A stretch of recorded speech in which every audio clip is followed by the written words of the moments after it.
Good evening. Thank you for joining us for the 9th chapter of Lemuel Gulliver's Travels into Several Remote Nations of the World by Jonathan Swift. The 9th chapter is also the first chapter of the second part, in which a great storm is described, the longboat sent to fetch water. The author goes with it to discover the country. He is left on shore, is seized by one of the natives, and is carried to a farmer's house. His reception, with several accidents that happened there, and a description of the inhabitants. Having been condemned by nature and fortune to an active and restless life, in 2 months after my return, I again left my native country and took shipping in the Downs on the 20th day of June, 1702, in the Adventure, Captain John Nicholas, a Cornish man, commander, bound for Surat. We had a very prosperous gale till we arrived at the Cape of Good Hope, where we landed for fresh water. But discovering a leak, we unshipped our goods and wintered there. For the captain falling sick of an ague, we could not leave the Cape till the end of March. We then set sail, and had good voyage till we passed the Straits of Madagascar, but having got northward of that island, and to about 5 degrees south latitude, the winds, which in those seas are observed to blow a constant equal gale between the north and west, from the beginning of December to the beginning of May, on the 19th of April began to blow with much greater violence, and more westerly than usual, continuing so for 20 days altogether, during which time we were driven a little to the east of the Malacca Islands, and about 3 degrees northward of the line, as our captain found by an observation that he took on the 2nd of May, at which time the wind ceased, and it was a perfect calm, whereat I was not a little rejoiced. But he, being a man well experienced in the navigation of those seas, bid us all prepare against a storm, which accordingly happened the day following. For the southern wind, called the southern monsoon, began to set in. Finding it was likely to overblow, we took in our sprit sail and stood by hand the foresail, but making foul weather, we looked the guns were all fast, and handed the mizzen. The ship lay very broad off, so we thought it better spooning before the sea than trying or hulling. We reefed the foresail and set him, and hauled aft the foresheet, and the helm was hard a-weather, and the ship wore bravely. We belayed the fore downhaul, but the sail was split, and we hauled down the yard and got the sail into the ship, and unbound all the other things clear of it. It was a very fierce storm. The sea broke strange and dangerous. We hauled off upon the lanyard and the whipstaff, and helped the man at the helm. We would not go down our topmast, but let all stand, because she scudded before the sea very well, and we knew that the topmast being aloft, the ship was the wholesomer, and made better way through the sea, seeing as we had sea room. When the storm was over, we set foresail and mainsail, and brought the ship to, and then we set the mizzen, main topsail, and the foretopsail, and our course was east-northeast. The wind was at southwest. We got the starboard tacks aboard. We cast off our weather braces and lifts. We set in the lee braces and hauled forward by the weather bowlings, and hauled them tight and belayed them, and hauled over the mizzen tack to windward, and kept her full, and by as near as she would lie. During this storm, which was followed by a strong wind west-southwest, we were carried, by my computation, about 500 leagues to the east, so that our oldest sailor on board could not tell in what part of the world we were. Our provisions held out well. Our ship was staunch, and our crew all in good health, but we lay in the utmost distress for water. We thought it best to hold on to the same course, rather than turn more northerly, which might have brought us to the northwest part of Great Tartary and into the frozen sea. On the 16th day of June, 1703, a boy on the topmast discovered land. On the 17th, we came in full view of a great island, or continent, we knew not whither, on the south side whereof was a small neck of land jutting out into the sea, and a creek too shallow to hold a ship of above 100 tons. We cast anchor within a league of this creek, and our captain sent a dozen of his men, well armed in the longboat, with vessels for water, if any could be found. I desired his leave to go with them, that I might see the country, and make what discoveries I could. When we came to land, we saw no river or spring, nor any sign of inhabitants. Our men therefore wandered on the shore to find out some fresh water near the sea, and I walked alone about a mile on the other side, where I observed the country all barren and rocky. I now began to be weary, and seeing nothing to entertain my curiosity, I returned gently down towards the creek, and the sea being full in my view, I saw our men already got into the boat, and rowing for life to the ship. I was going to holloa after them, although it had been to little purpose, when I observed a huge creature walking after them into the sea, as fast as could. He walked not much deeper than his knees, and took prodigious strides. But our men had the start of him, half a league, and the sea thereabouts being full of sharp-pointed rocks, the monster was not able to overtake the boat. This I was afterwards told, for I durst not stay to see the issue of the adventure, but ran as fast as I could the way I first went, and then climbed up a steep hill which gave me some prospect of the country. I found it fully cultivated, but that which first surprised me was the length of the grass, which, in those grounds that it seemed to be kept for hay, was about 20 feet high. I fell into a high road, for so I took it to be, though it served to the inhabitants only as a footpath through a field of barley. Here I walked on for some time, but could see little on either side, it being now near harvest, and the corn rising at least 40 feet. I was an hour walking to the end of this field, which was fenced in with a hedge of at least 120 feet high, and the trees so lofty that I could make no computation of their altitude. There was a stile to pass from this field into the next. It had 4 steps, and a stone to cross over when you came to the uppermost. It was impossible for me to climb this stile, because every step was 6 foot high, and the upper stone about 20.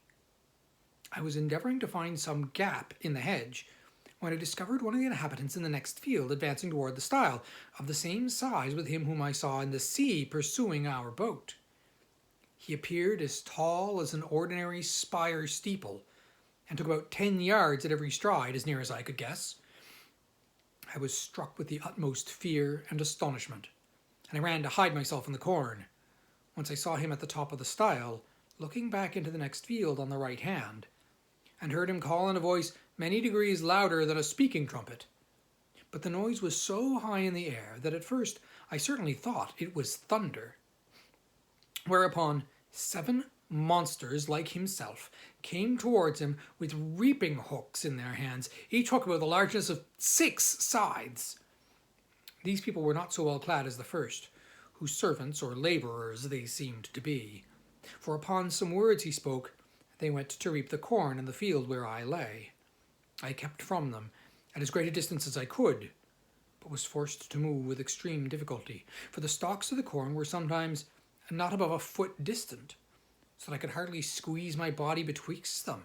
However, I made a shift to go forward, till I came to a part of the field where the corn had been laid by the rain and the wind. Here it was impossible for me to advance a step, for the stalks were so interwoven that I could not creep through, and the beards of the fallen ears so strong and pointed that they pierced through my clothes right into my flesh. At the same time, I heard the reapers not 100 yards behind me, being quite dispirited with toil, and wholly overcome by grief and despair.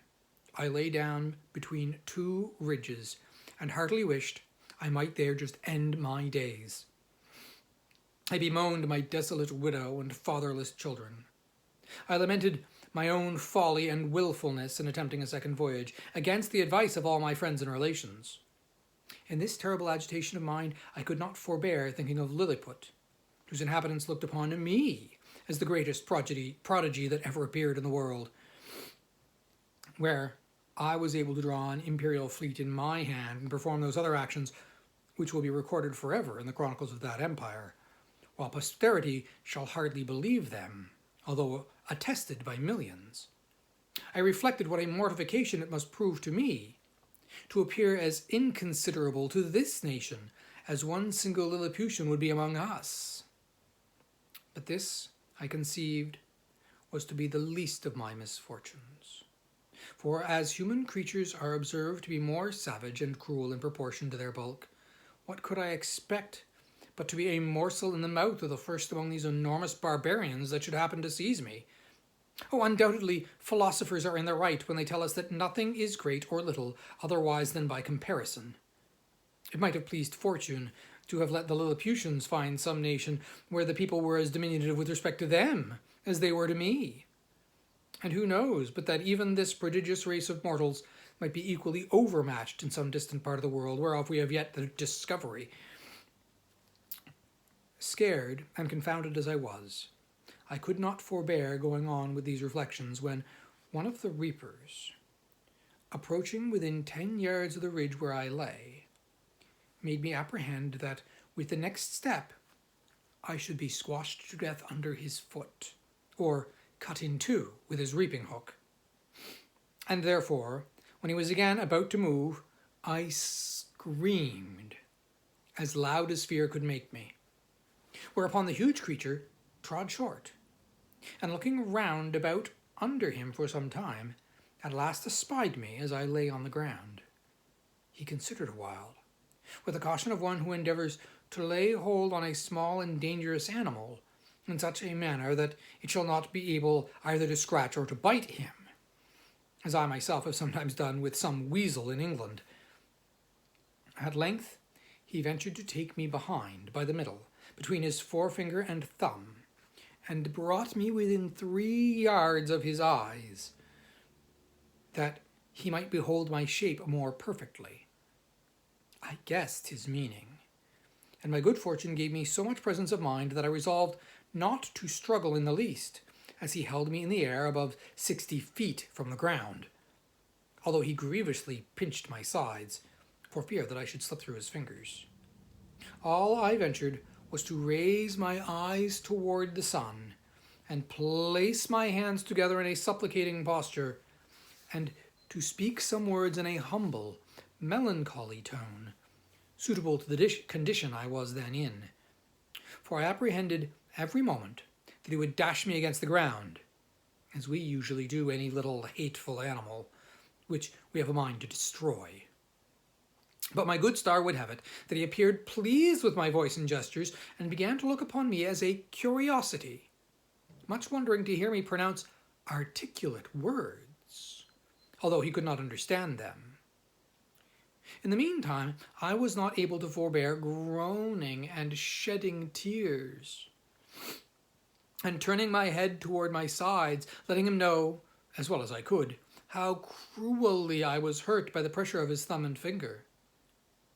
He seemed to apprehend my meaning, for, lifting up the lappet of his coat, he put me gently into it, and immediately ran along with me to his master, who was a substantial farmer, and the same person I had first seen in the field. The farmer, having, as I supposed by their talk, received such an account of me as his servant could give him, took a piece of a small straw, about the size of a walking staff, and therewith lifted up the lappets of my coat, which it seems he thought to be some kind of covering that nature had given me. He blew my hairs aside to take a better view of my face.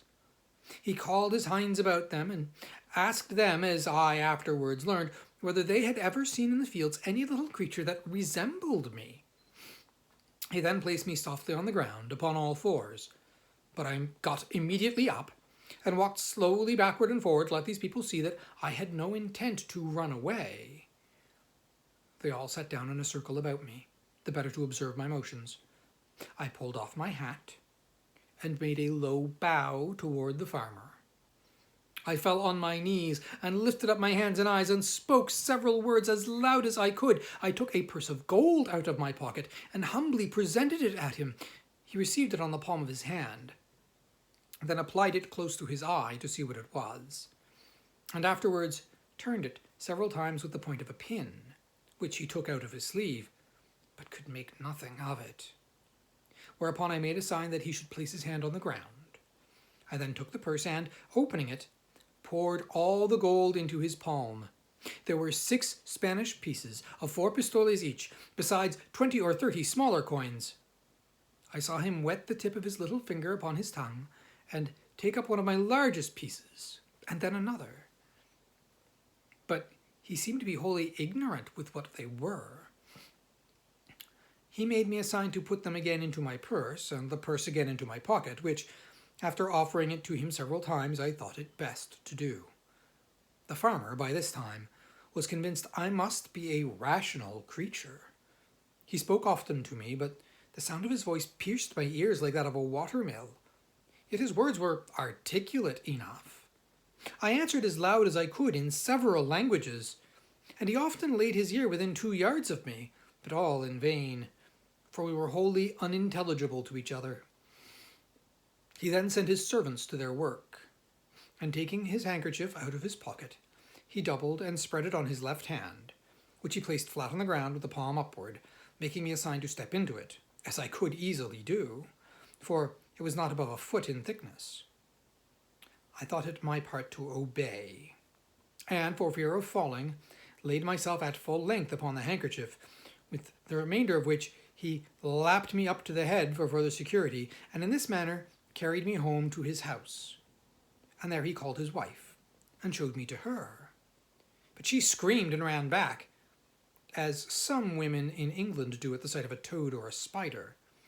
However, when she had a while seen my behaviour, and how well I observed the signs her husband made, she was soon reconciled, and by degrees grew extremely tender of me. It was about 12 at noon, and a servant brought in dinner. It was only one substantial dish of meat, fit for the plain condition of a husbandman, and a dish of about 24 feet diameter. The company were the farmer and his wife, 3 children, and an old grandmother. When they were sat down, the farmer placed me at some distance from him on the table, which was 30 feet high from the floor. I was in a terrible fright, and I kept some distance from him on the table, and kept as far as I could from the edge for fear of falling. The wife minced a bit of meat, and then crumbled some bread on a trencher and placed it before me. I made her a low bow, and took out my knife and fork, and fell to eat, which gave them exceeding delight. The mistress sent her maid for a small dram cup, which held about, 2 gallons, and filled it with drink. I took up the vessel with much difficulty in both hands, and in a most respectful manner drank to her ladyship's health, expressing the words as loud as I could in English, which made the company laugh so heartily that I was almost deafened with the noise. This liquor tasted like a small cider, and was not unpleasant. And then the master made me a sign to come to his trencher side, but as I walked on the table, being in great surprise all the time, as the indulgent reader will easily conceive and excuse, I happened to stumble against the crust, and fell flat on my face. But I received no hurt, and I got up immediately, and observing the good people to be in much concern, I took my hat, which I held under my arm out of good manners, and waving it over my head, made 3 huzzas, to show I had got no mischief by my fall.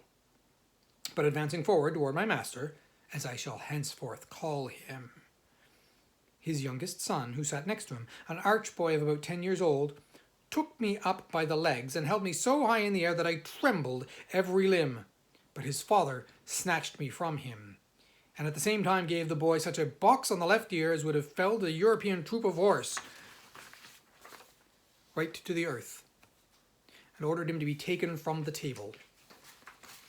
But being afraid that the boy might owe me a spite, and while remembering how mischievous all children among us naturally are to sparrows and rabbits and young kittens and puppy dogs, I fell on my knees, and pointing to the boy, made my master to understand as well as I could that I desired that his son might be pardoned.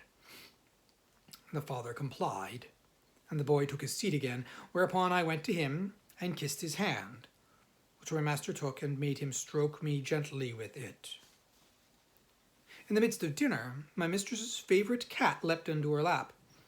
I heard the noise behind me like that of a dozen stocking weavers at work, and turning my head, I found it proceeded from the purring of that animal, who seemed to be 3 times larger than an ox, as I computed by the view of her head and one of her paws, while her mistress was feeding and stroking her.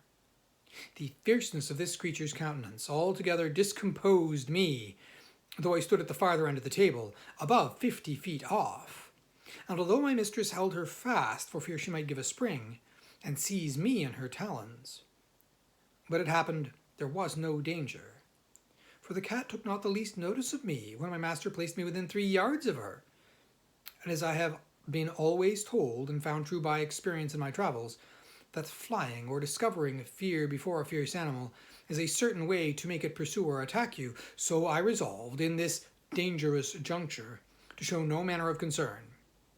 I walked with intrepidity 5 or 6 times before the very head of the cat, and came within a half-yard of her, whereupon she drew herself back, as if she were more afraid of me. I had less apprehension concerning the dogs, whereof 3 or 4 came into the room, as it is usual in farmers' houses, one of which was a mastiff, equal in bulk to 4 elephants, and another a greyhound, somewhat taller than the mastiff, but not quite so large.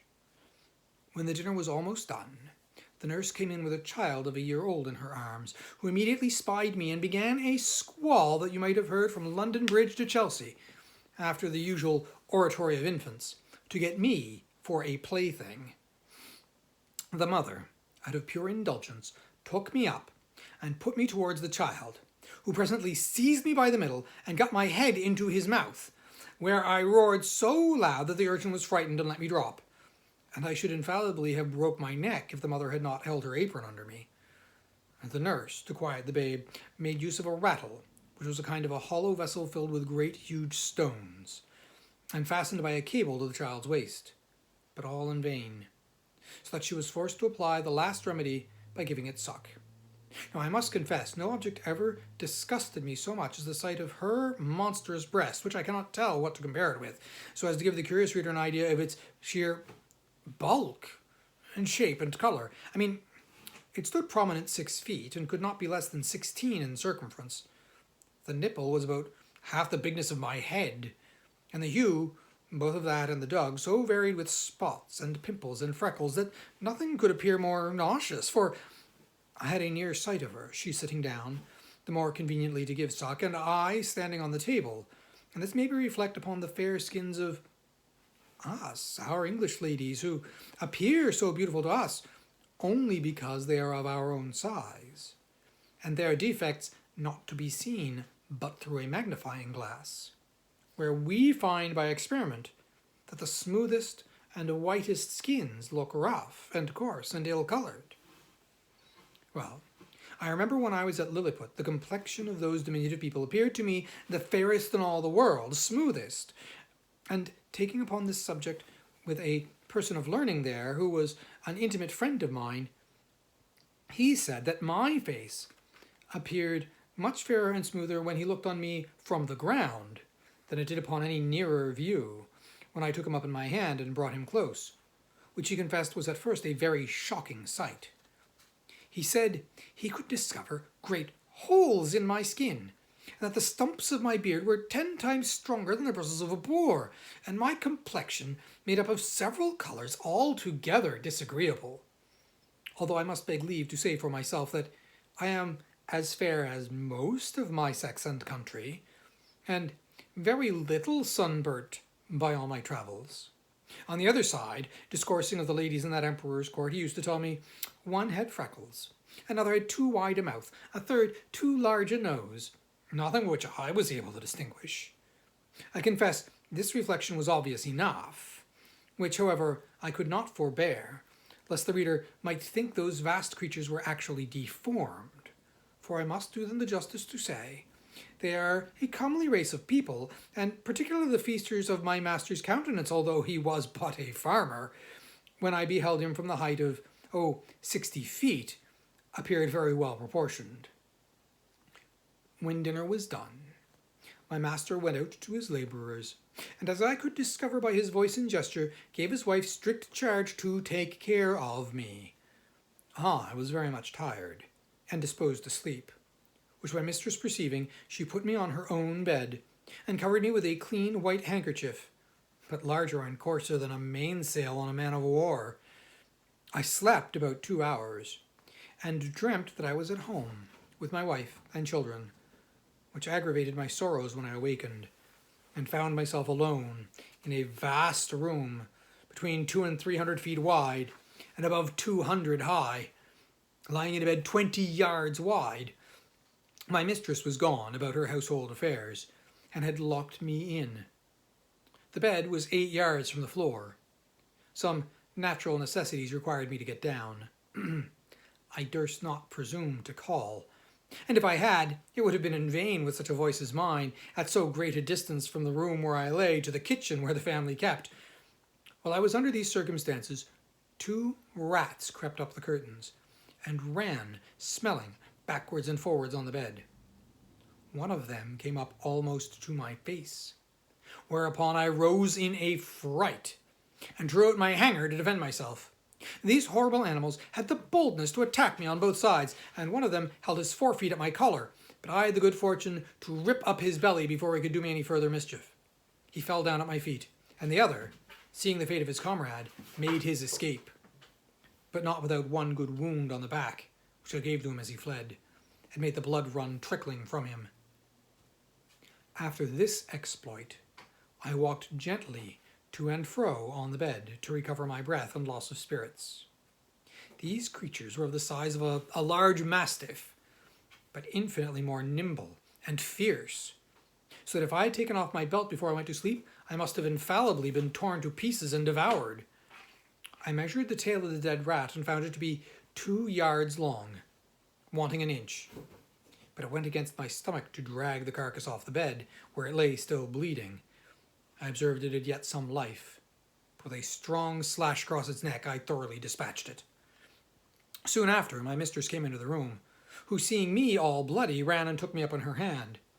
I pointed to the dead rat, smiling, and making other signs to show that I was not hurt, whereat she was extremely rejoiced, calling the maid to take up the dead rat with a pair of tongs and throw it out the window. And then she set me on a table, where I showed her my hanger all bloody, and wiping it on the lappet of my coat, returned it to the scabbard. I was pressed to do more than one thing which another could not do for me, and therefore I endeavoured to make my mistress understand that I desired to be set down on the floor, which, after she had done, my bashfulness would not suffer me to express myself further than by pointing to the door and bowing several times.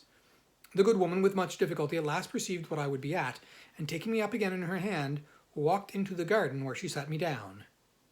I went on one side about 200 yards, and beckoning to her to not look or to follow me, I hid myself between 2 leaves of sorrel, and there discharged the necessities of nature.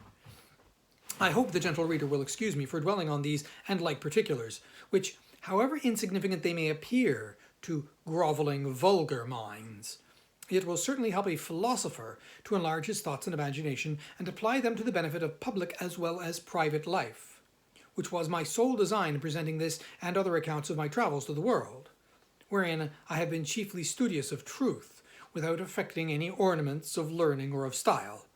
But the whole scene of this voyage made so strong an impression on my mind, and is so deeply fixed in my memory, that in committing it to paper, I did not omit one material circumstance.